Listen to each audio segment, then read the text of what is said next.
놀라시긴 이른 것이 아직 우주 쓰레기의 모습은 안 보여드린 상황입니다. 한번 고개 눌러보시겠습니까? 우주 쓰레기까지 노출되도록. 네네네. 이야, 우와. 이게 바로 우주 쓰레기입니다.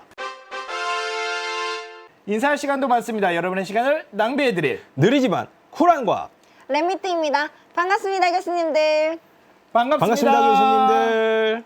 오늘 모신 분 소개를 먼저 해드려야죠. 스페이스 레이더의 대표님이시면서 스페이스 뉴스의 서울 지국장님 박지수 대표님을 모셨습니다. 감사합니다. 엄청나죠? 스페이스 레이더 어떤 일을 하는 곳인지 간단하게 한번 설명해 주실 수 있을까요?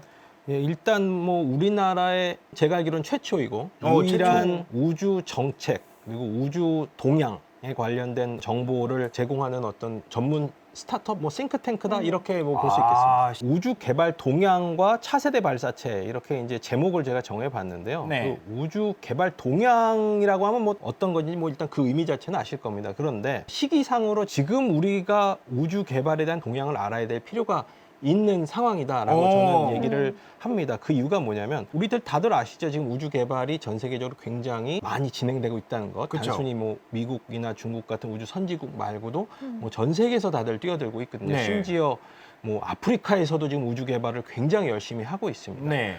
그러다 보니까 발생한 것이 소위 말하는 우주 난개발이라고 할 수 있겠죠. 난개발, 그냥 막 개발하는 거죠. 그렇죠. 그러면 왜 그렇게 난개발이 이루어지느냐? 지금 현재 우주 활동, 뭐 로켓을 발사하거나 아니면 인공위성을 발사해서 운영하거나라는 관련된 규정 그리고 뭐 그러니까 국제법 같은 것이 사실상 굉장히 그 허점이 굉장히 많은 상황입니다. 그렇죠. 네. 50년, 60년 전에 만들어진 아주 소수의 규정을 갖고선 지금의 어떤 활동을 규정을 하고 있는데 지금 아시겠지만 당시 50년, 60년 전에 뭐 우주 관광이 있었겠습니까? 뭐 재사용 발사체가 있겠습니까? 뭐 우리가 말하는 군지위성 같은 뭐 막 몇백 개, 몇천 개 같은 게 있었겠습니까? 없었겠지 않습니까? 그리고 뭐 달 자원을 뭐 탐사하겠다. 그렇죠. 이런 아이디어 자체가 사실 없었던 시절이기 때문에 그런 측면에서 지금의 산업 환경과 그것을 규정하는 어떤 국제법이라든지 기타 규정에 허점이 굉장히 많은 거예요. 하지만 방금 말씀드린 난개발이 이루어지다 보니 더 이상 이렇게 되다간 어떻게 되나요? 우주의 활용 자체를 하는 것이 어려워질 수 있다. 우리가 뭐 캐슬러 신드롬이라고 하듯이 네네네. 뭐 쓰레기가 너무 많아서 우주 자체의 사용을 못하는 상황이 올 수도 있겠지 그렇죠. 않겠습니까? 그렇죠. 그 실제로 그에 대한 우려가 현재 고조되고 있는 상황이고 그러다 보니까 지금 우주 선진국이나 UN 차원에서 더 이상 이렇게 가면 안 되겠다. 뭔가 제도를 개비해서 질서 있고 안전한 우주 사용 환경을 만들어야겠다.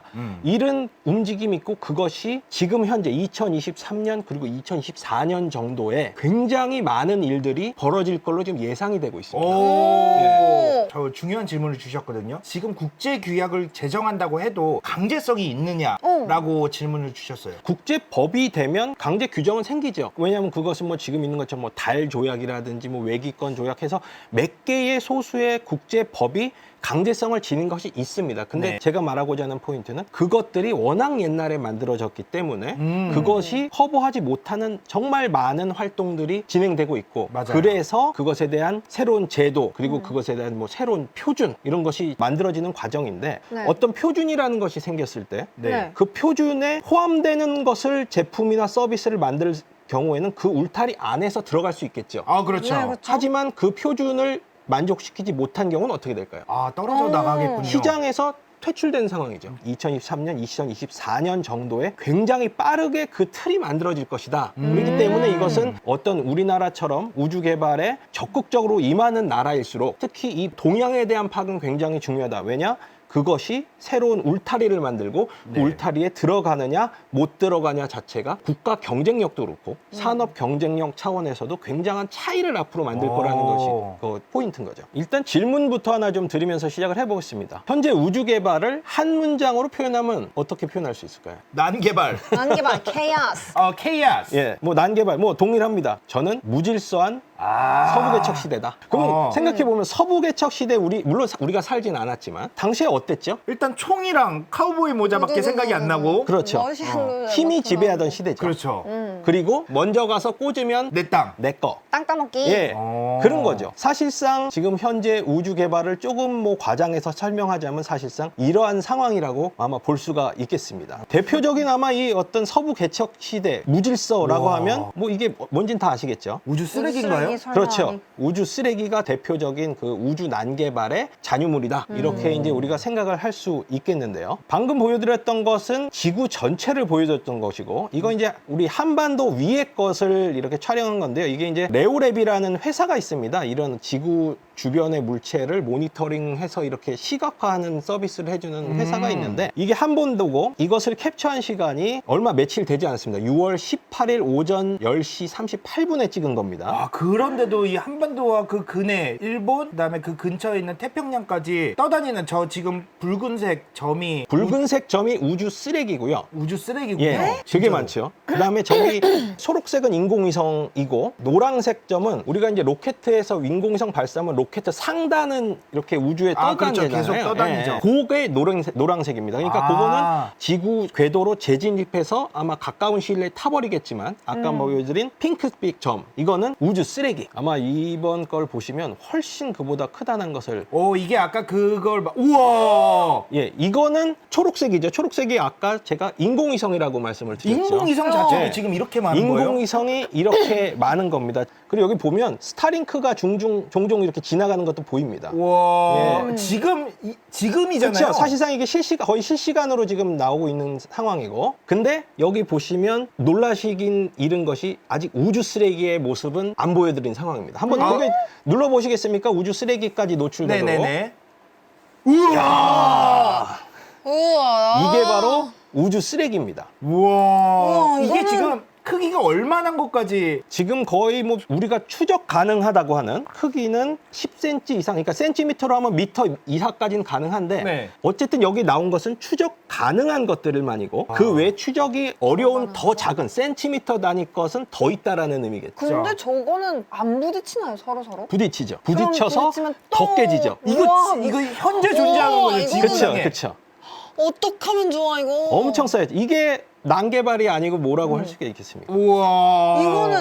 이건 정말 이건 그냥 말로만이 아니라 진짜 꽉 차 있네. 그런데 문제는 뭡니까? 앞으로 더 발사할 거라는 거죠. 그렇죠. 저 자료 화면 정도면은 우주 쓰레기만 해결을 해주는 기업이 충분히 성공할 수 있는 가치가 보이네요. 그렇죠. 엄청난 가치죠, 사실 저거 자체는. 근데 왜 저희가 진짜 미래를 생각하면은 저희가 진짜 나중에는 우주를 여행을 다닐 수 있다고 가정하에 네. 올라가다가 나중에는 부딪힐 수 있죠. 그러니까 부딪히고 아니 저런 걸 뚫어서 다 지금 발사를 하고 있는 거라고? 그래서 저런 걸 계산하는 회사들이 또 있어요. 그러니까 수학적으로 이것이 이제 어디서 어느 방향으로 올라가고 있고 어느 타이밍에 쏘면 이것을 안 맞고 올라갈 수 있다. 그걸 아. 계산하는 회사도 있고 시스템이 다 있습니다. 아, 그렇군요. 예, 그러면 방금 보여드린 이런 쓰레기들이 네. 과연 우주에만 빙빙 돌고 있느냐, 우주 안 나가면 우리는 과연 안전한 거냐 보면 절대 그렇지 않다는 거죠. 이것도 얼마 되지 않은 겁니다. 올해 6월 5일 누가 봐도 이것은 중국 로켓의 잔해라고 볼 수가 그러네요. 있겠죠. 그쵸. 예, 필리핀 영해에서 발견된 로켓의 잔해입니다. 우주 쓰레기라는 것이 우주를 안 나가면 괜찮지라는 것이 전혀 아니라는 그렇네요. 것을 알 수 있죠. 보통 이렇게 로켓을 발사했을 때 로켓 분야가 어디로 떨어질지 사실 계산을 다 사실은 하고 합니다. 그런데 발사가 되는 상황에서 막 또 상황이 변하는 거죠. 그렇죠. 그러다 보니까 방금처럼 예상치 않은 어떤 지역이 굉장히 떨어져서 아직까지 다행인 것은 인명 피해가 나진 않았지만 네. 앞으로는 뭐 혹시 모르는 거죠. 그럼 과연 우리가 그렇게 좋아하는 스페이스X는 저런 사고를 안 쳤냐? 꽂혔어 지금. 꽂혔어. 수직으로 꽂혔죠. 아까 거는 중국 거는 필리핀 해양에서 발견된 걸 땅 쪽으로 끌고 온 거고, 저거는 아예 내륙에 꽂혔습니다. 혹시 받았죠? 이거 기억하십니까? 기억하죠? 예. 우리나라도 안전지역이 아니다. 물론 그 당시에 미국 인공위성이 궤도적으로 결국 우리나라가 아닌 다른 곳에 떨어졌지만, 아마 우리나라에서 저런 인공위성 피해하세요라는 문자가 발송된 게 처음일 거예요. 그렇죠. 네. 네. 어떻게 보면 우리가 이 우주 쓰레기가 진짜 우리 현실 생활에 직접적 영향을 주는 것을 어떻게 보면 우리가 알게 되는 어떤 하나의 사례가 아니었을까. 그래서 그 당시에 이런 뉴스도 아마 다 많이들 보셨을 겁니다. 네, 그 맞아요. 과기부 국제기구에서 뭐 경고 뭐 이렇게 뭐 발표도 하고 어쨌든 문제 없이 지나갔지만 우주 쓰레기가 뭐 남의 일은 아니다. 예, 이것이 지구 주변에 있는 우주 쓰레기의 어떤 동향을 보여주는 그래프입니다. 맨 위쪽에 있는 이제 그 와인색이라고 해야 되나요? 그게 전체 숫자고요. 네. 네. 그 아래에 있는 것이 좀 전에 이제 랩장님이 말씀하신 것처럼 만약에 우주 쓰레기끼리 부딪히면 어떡해요? 네. 해서 그런 부딪혀서 생기는 2차적 우주 아, 쓰레기. 이차 네, 우주 2차적 쓰레기. 그러니까 우주 내에서 사고라든지 아니면 어떤 폭발이라든지 그런 걸로 해서 발생된 우주 쓰레기이고 그 밑에 있는 파란색 선이 인공위성 숫자입니다. 여기서 우리가 해석할 수 있는 것은 보시면 인공위성의 수와 전체 우주 쓰레기의 모양과 비례하진 않죠. 네, 그러네요. 비례하진 않네요. 그렇죠. 그냥 순증하고 있고 그 밑에 거는 이제 로켓 잔해와 관련된 거니까 더 상관이 없고 가장 어떻게 보면 우주 쓰레기의 총량과 관련된 것은 아까 말씀하신 우주 내에서 재생산되고 만들어진 그런 쓰레기가 총량과 밀접한 비례 관계를 갖는다. 이것이 이제 이 그래프에서 우리가 가질 수 있는 어떤 중요한 메시지라고 볼 수 있겠습니다. 그럼 이 난개발에 가장 기여한 자는 과연 누구냐? 아이, 그럼 어쩔 수 없지. 네. 근데 희한한 게 러시아가 아니네요. 그렇죠. 일단 미국은 뭐 당연히 아실 거고 과거에 이제 첫 번째 우주 개발 붐이었던 1950년대부터 한 7, 80년대까지는 사실 러시아였죠. 당시 소련. 네. 하지만 지금은 그 주인공이 중국으로 바뀌었습니다. 그러면 여기 이것이 바로 좀 전에 보여드린 미국과 중국이 우주 개발에 어떤 가장 큰 주도를 하고 있으며 그 결과 우주 쓰레기 배출에도 가장 큰 기여를 하고 있다는 자료인데요. 이것이 이제 2022년 전체 저 빨간색 안에 있는 것이 총 발사 횟수입니다. 로켓 발사 횟수. 총 186회가 있었고요. 미국이 78회, 중국이 64회. 두 나라가 다 해먹었구나. 그럼 두 개 보면 186 중에 저걸 더하면 162입니다. 그럼 사실상 거의 다죠. 러시아랑도 봐도 벌써 중국만 해도 3배 차이입니다. 많이 발사한다라는 것은 그만큼 많은 위성을 발사하고 있다는 거랑 뭐 동일한 얘기겠죠. 근데 예를 들어 우리 다누리호처럼 우리나라가 위성을 개발해도 다른 나라에 부탁을 해서 쏘아 올린다면 저기에는 카운트가 어떻게 되나요? 예를 들어서 다누리호 같은 경우는 펠콘 9으로 올라갔잖아요. 예. 그렇게 되면 미국으로 카운팅이 되나요? 저건 방금 건 발사체 카운팅이니까. 아, 발사체. 네, 저건 이제 위성은 아니 위성은 다른 자료인데 저건 발사체니까 당연히 팔콘 9은 미국으로 카운팅이 되겠죠. 아. 그래서 지금 전 세계적으로 화두가 되고 있는 문장이 바로 이겁니다. 안전하고 지속적 사용이 가능한 우주를 만들자. 저게 둘 다 필요하겠네요. 그렇죠. 대표님께서 말씀하신 상황만 들어도 하나도 안전하지 않고 전혀 지속적일 것 같지 않아요. 그렇죠. 지금 상황은. 맞아요. 사실 저 문장 자체는 안전과 지속 가능하다는 저 표현은 사실 미국이 현재 제일 강하게 홍보를 하고 만들려고 하는 어떤 문장인데 주범이잖아. 예, 그렇죠. 근데 보셨을 때 저것을 중국이 반대할까요? 찬성하지 않을까요? 표면적으로는? 그래야 되지 않을까요? 자기네들도 쏠려면? 그렇죠. 네. 결국은 저 큰 거대 담론에 있어서는 중국과 미국 양대국이 전혀 이견이 없다는 겁니다. 물론 그 안에서 규칙을 어떤 게 만들고 어떤 표준을 만들고 어떤 기술을 적용하고 하는 강론으로 들어가면 이해관계가 다를 수 있지. 그렇겠죠. 왜냐하면 아까 말씀드린 대로 어떤 것이 채택되냐에 따라서 이해관계가 그때부터 확확 갈리잖아요. 그럼요. 산업적이라든지 맞아요, 맞아요. 기술적으로. 하지만 저런 큰 맥락에서는 동의하고 있다. 그 때문에 지금은 뭐다? 디테일에 대한 승부다. 그래서 이러한 환경에 대한 개선을 하는 방법은 크게 두 가지가 있습니다. 외교를 통한 방법이 당연히 있겠고요. 기술을 통한 방법이 있겠죠. 그래서 현재 외교적 노력이 진행되는 거 일부를 제가 이제 갖고 왔는데 현재 유엔에서도 이게 굉장히 활발하게 진행이 되고 있습니다. 그 유엔 여기 보면 이게 워킹 그룹이라고 해서 비상설 조직인데 뭐 우주 위협 감소를 위한 워킹 그룹 해가지고 지금 이제 스위스 제네바 쪽에서 진행이 되고 있습니다. 그리고 지금 거의 마무리가 돼서 올해 제가 알기로는 9월인가에 이제 최종 보고서를 제출하기로 돼 있는데 네. 그 외에 뉴욕 본부 쪽에서 유엔 총회 산하 제1소위원회라는 것이 있습니다. 거기는 이제 군축이라는 것을 담당하는 거인데 거기서도 지금 우주 위협에 대한 감소 약간 다릅니다. 군축이니까 그건 군사 사이드와 관련된 이슈를 네. 다루고 있고 요것은 어떤 제네럴한 우주 위협 감소에 대한 그리고 책임 있는 우주 활동 이거에 대한 것을 하는 이 크게 투 트랙 그 외에도 이제 우주 관련 유엔 조직이 있는데 다양한 유엔 조직에서 방금 한 이런 우주 환경의 안전하고 지속 가능한 우주 사용을 위한 다양한 활동들이 현재 진행되고 있다. 그렇죠. 그리고 우리가 많이 아는 아르테미스 협정이라고 알고 계시죠? 네, 우주- 우리나라도 가입해 예, 있죠. 가입해 있죠. 그것 또한 내용을 보면 우주의 안전하고 지속적 사용이라는 것이 들어 그 있습니다. 내용이 있습니다. 네, 있습니다. 예. 물론 이것은 미국에서 주창하는 거기 때문에 네. 아까 말한 강론에 있어서는 그러면 누구에 유리한 걸까요? 당연히 미국의 미국에 유리한 강론을 갖고 가는 조약이 되겠죠. 근데 현재로서는 저희도 방법이 없어요. 우리나라 같은 경우에도 현재로서는 그 강론에 일단은 주류의 흐름에 타야 디테일을 만질 수가 있거든, 우리도. 외교는 사실 굉장한 힘의 어떤 중심으로 진행되는 거고 매우 현실적인 거죠. 네, 그렇기 때문에 그렇죠. 외교라는 것은 굉장히 현실 감각을 갖고 사실 접근할 필요가 있습니다. 네.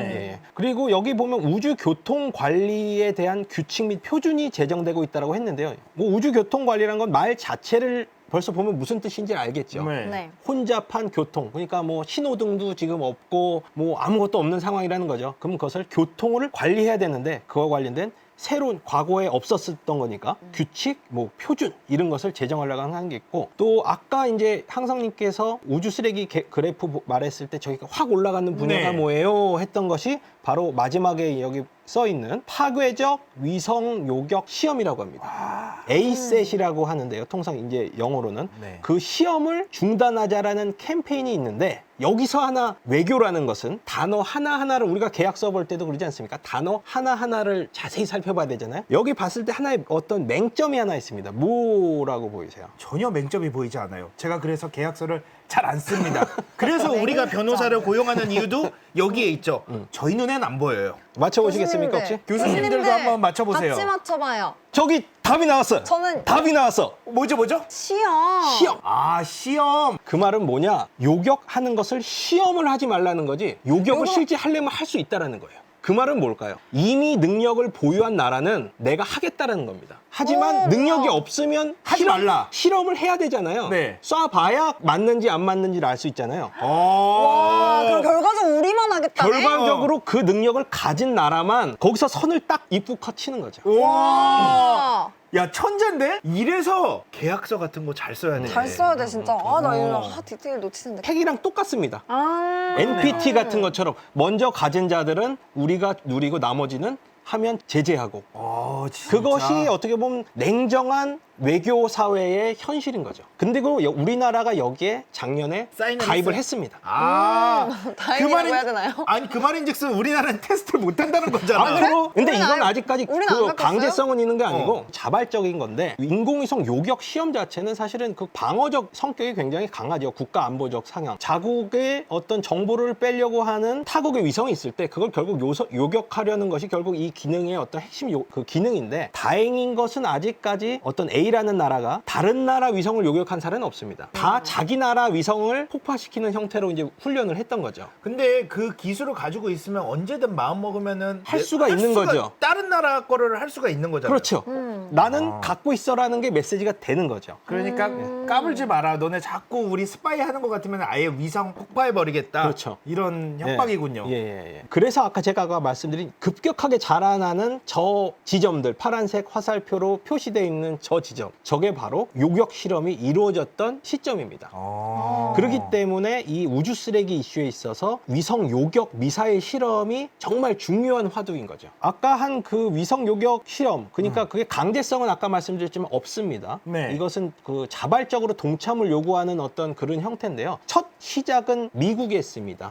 2022년 4월이죠. 지금 나와 있는 사람이 그 해리스 부통령. 미국 부통령인데 네. 저분이 미국으로 치면 국가우주위원회라고 우주 관련 가장 높은 의사결정 기구입니다. 위원장. 예, 거기 위원장입니다. 미국은 대통령이 아니라 부통령이 그 기구의 최고 수장인데 그분이 2022년 4월에 우리 미국 앞으로 시험 안 할게 라고 선언을 하면서 전 세계에서 우리 다들 따라와 라고 했습니다. 하지만 그 의미는 뭘까요? 우린 끝났어. 우린 이미 있어. 우린 다 해봤어. 난 이미 있어 라는 얘기가 그 안에 숨겨져 있는 거죠. 겁나 치사하다. 하지만 부럽다. 그리고 저 동참 캠페인에 정확한지 모르지만 15개국이 지금까지 아마 동참을 선언을 한 걸로 알고 있습니다. 그 중에 한 나라가 우리나라다. 그렇죠. 요거는요, 그 2021년 11월에 있던 게 그 가장 최근에 있었던 요격 실험입니다. 네. 그거에 대한 시뮬레이션인데 러시아 시야가 있거든요. 썼어. 자, 지금 쐈습니다. 그래서 가던 위성을 요격! 우와. 아, 그래서 이게 우주 쓰레기. 아, 야, 저게 하나하나가 다 점인 거잖아요. 그렇죠. 저기 엄청나게 몰려 있는 거죠. 그래서 저게 현재까지 한 1,600개 정도 조각을 만들었다고 하고요. 당시에 우주 쓰레기의 진행 방향이 국제 우주 정거장과 굉장히 가까운 말이 데까지로 많았었죠. 있었어요. 그래서 당시에 우주 정거장에 있던 우주인들이 탈출을 준비를 했죠. 해서 거기에 숨어서 지금 툭 하면 나 이제 들어간다. 튄다. 그것까지 했던 상황이었습니다. 당시에. 네. 아 근데 지금 우주 정거장에 러시아 우주인도 있지 않나요? 항상? 그렇죠. 있죠. 근데 그럼에도 불구하고 와. 그러니까 저 위성 요격 미사일 실험이 얼마나 우주 환경에 위험하고 특히 유인 우주 활동이 앞으로 계속 늘어나지 않겠습니까? 네. 그런 상황에서 얼마나 더 위험한가? 지금이야 국제 우주 정거장이 있고 중국 우주 정거장 2개밖에 없지만 2030년대까지 상업 우주 정거장, 상업용 기업이 만든 우주 정거장도 계속 띄운다라는 얘기잖아요. 그렇게 됐을 때 이미 있는 우주 쓰레기 자체가 저렇게 많은데 저게 저런 것까지 해서 심지어 저거는 예측이 안 되잖아요. 저 그렇죠. 파편이 어떻게 갈지 예측이 안 된 상황인 거잖아요. 그렇기 때문에 저 미사일 실험이 정말로 어떻게 보면 우주 활동에 있어서는 굉장히 우리가 좀 막아야 되는 것 중에 하나다. 그래서 이것은 위성 요격 시험 현황입니다. 아 뭐야 미국하고 러시아 벌써 다 했네. 야, 그렇죠. 30번이 넘게 했네. 전 세계 4개 국가. 요거 이제 연도별입니다. 와 그러면은 우와. 미국 같은 경우에는 이미 할 만큼 했고 엄청 했죠. 그 다음에 러시아도 할 만큼 했는데 나중에 중국이 2000년대 들어와서 쭉 하다가 2017년, 2019년도에 확 늘어나기는 하는군요. 그렇죠.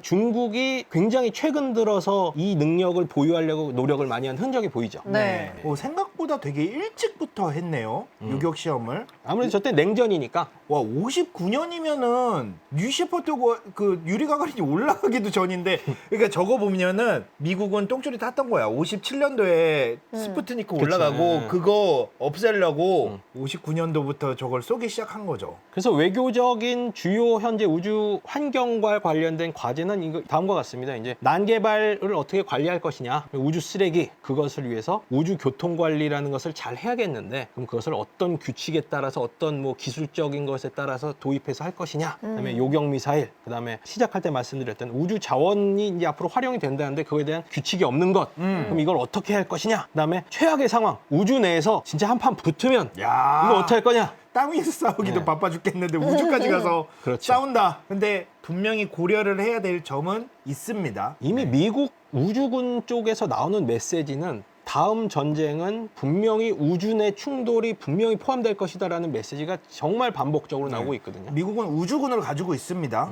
그러면 이러한 문제를 외교적으로도 해결할 수 있고 기술적으로도 해결을 할 수가 있겠죠. 지금 보여드리는 것은 우주에 물체가 뭐가 있나라는 것을 감시하는 시스템을 지금 굉장히 고도화하는 작업들이 진행되고 있거든요. 저것을 이제 전문적 용어로는 우주 상황 인식이라는 말을 보통 쓰고 있고요. 군에서는 우주 영역 인식이라는 단어를 씁니다. 근데 사실상 말은 다르지만 기능은 거의 똑같은데 네네. 지구에서 레이저 같은 거를 쏴서 반사되는 것을 기준으로 해서 어디에 어떤 정도의 크기의 물체가 지나가고 있다는 것을 측정하는 그 기술이 현재 굉장히 고도화되고 있고 그거를 하는 기업들도 굉장히 늘어나고 있고요. 근데 지상에서만 저런 것을 모니터링하면 정확도가 아무래도 떨어지겠죠. 그렇죠. 적외도 한 2,000km 이 정도 모르지만 10,000km 넘어가고 저희 정지궤도 같은 36,000 이렇게 넘어가면 추적이 힘들 거잖아요. 그래서 네. 지금의 최신 트렌드는 인공위성에 저런 센서를 아예 달아서 우주에서 직접 저런 걸 추적하는 그래서 좀 더 그것을 정확도를 높이자라는 것도 현재 진행 중에 있습니다. 그런 방법이군요. 예. 그래서 이것은 유럽 우주국에서 정말 며칠 전입니다. 며칠 전에. 며칠 정말 이 방송하기 며칠 전에 발표된 최신 자료인데 네. 우주에 현재 있는 인공위성이 1,550개 그리고 네. 그중에서 작동하고 있는 게 7,800개 한 3,000개 정도는 작동 안 하는 우주 우주 쓰레기지요. 쓰레기. 여기 말하는 것은 추적 가능한 우주 쓰레기가 33,510개다. 그리고 여기 보면 1에서 10cm 정도 되는 것은 한 100만 개 정도 있는 걸로 추정을 하고 있고요. 100만 개요? 예. 그리고 1cm, 1mm부터 1cm, 그러니까 더 작은 거는 무려 1억 3천만 개. 와. 근데 여러분 1cm라고 하지만 이게 속도가 뭐 초속 7km 이렇게 날아다니잖아요. 이거 총알이 그만해요. 예. 아니 이게 뭐 방법이 없나요? 아니, 그래서 이게 되게 현실적인 이런 얘기들이 그거예요. 그래서 그 이런 얘기 나왔을 때 보통 우주 쓰레기를 치우자라고 하는 사람들이 보통 많이 있습니다. 그래서 뭐 다양한 방법으로 뭐 그물을 던져자라는 사람도 있고 뭐 다양한 뭐 어떻게 잡아서 하자는 있는데 그보다 어떻게 보면 현실적인 방법은 피해 다니는 거예요. 그래서 그게 굉장히 안타깝지만 현실적인 야. 게 어쩔 수 없이 저걸 못 치우니까 아까 그래서 제가 말씀드렸죠. 이것을 뭐 다양하게 우주 내에서도 감시하는 센서를 만들자는 게 피하자라는 게 그래서 이제 대안으로 와, 나오는 거예요. 현실적인 방법이 피한다야.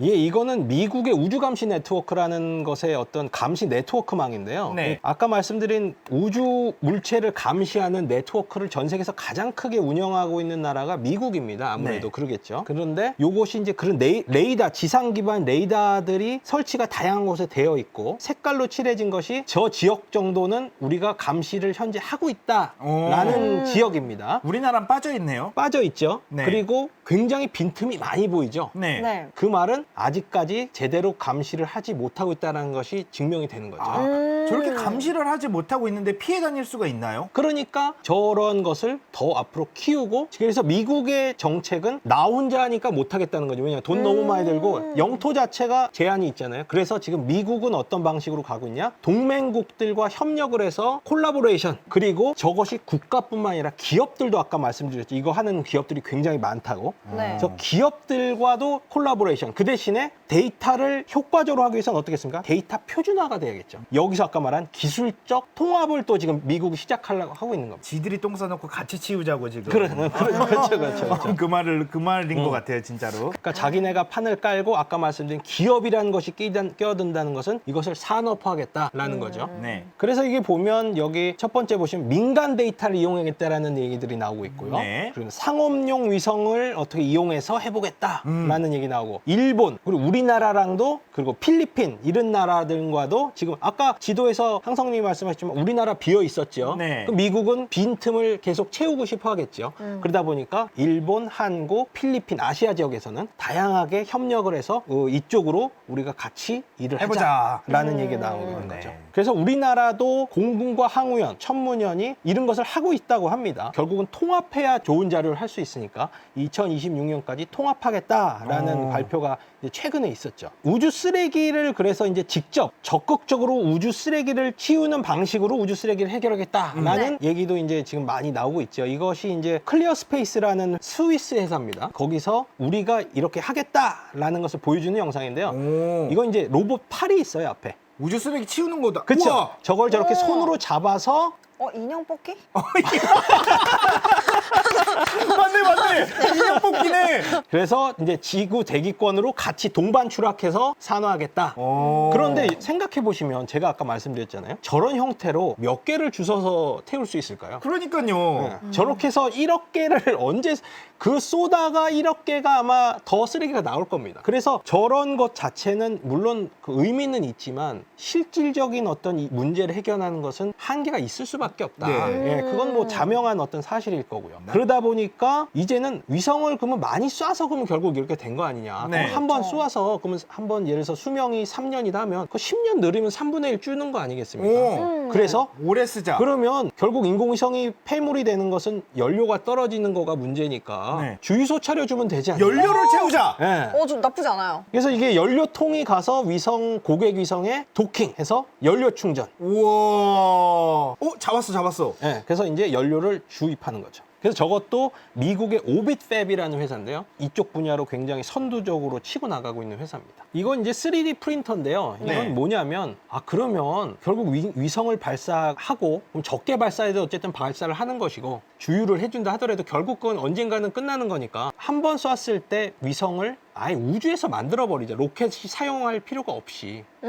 그래서 3D 프린터로 우주 내에서 그러면 아예 필요한 것을 로켓 필요 없이 그냥 만들어서 그 안에서 하고 그 안에서 재충전도 하면서 그 자체 생태계를 만들어 보자라는 것도 지금 하나의 움직이고 있는 이게 무슨 말도 안 되는 생각이죠? 가능한가요? 그래서 지금 굉장히 이 3D 프린터로 제조를 하는 것이 기술이 굉장히 빠르게 지금 미국 쪽에서는 지금 개발이 되고 있습니다. 우주 내에서 만든다고요? 그렇죠. 우주 내에서 아예 물건을 만들어서 쓰자. 약간은 아직은 현실적인 건 뭔데 실제로 이미 최근에 스페이스X 로켓을 통해서 꼭 이 물건은 아니지만 우주 속 제조를 하는 그 첫 위성의 발사가 이미 됐습니다. 아, 그래요? 네. 미국의 그 바르다 스페이스라는 회사인데 그 이름이 바르다네요. 네, 바르다. 그 회사가 이미 우주 내에서 제조하는 설비를 탑재한 인공위성을 발사를 했어요. 와. 그래서 제조한 물건은 이번에는 제대로 만들어진지를 확인하기 위해서 지구로 이제 제조된 물건을 캡슐로 이제 다시 던질 겁니다. 우와. 네, 그래서 제대로 만들어졌나 해서 이제 그걸 보는 건데 장기적으로는 아예 우주 내에서 지구에서 로켓 발사하지 말고 그냥 만들어서 자체 사용하고 뭐 폐기도 하고 그다음에 그러면 다시 그거 분쇄해서 다시 뭐 또 만들고 뭐 이런 식으로 가자. 와, 예. 되게 괜찮네요. 음. 처음에는 이게 무슨 말도 안 되는 생각이지 했는데 들어보니까 된다면 너무 좋을 것 같기는 합니다.